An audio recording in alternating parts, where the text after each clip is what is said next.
Hey guys, in this video I'm going to show you how to withdraw money from PrizePicks to PayPal.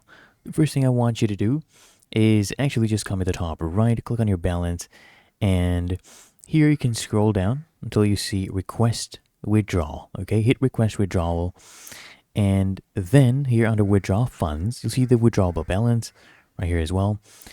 And one thing I need you to note is you can only withdraw to PayPal as long as it's a method you've previously used for a deposit. Okay, and you should see it on the withdrawal page right here as a saved method. Okay, and then what you need to do is just come here. Okay, choose your saved method, which is PayPal in this case, since we deposited using that before. And you'll see your withdrawable balance. You can enter your amount you want to withdraw, let's say $50, and then you hit withdraw $50, and usually it will be processed within 48 hours. Then check your email, enter the verification code, and there you go.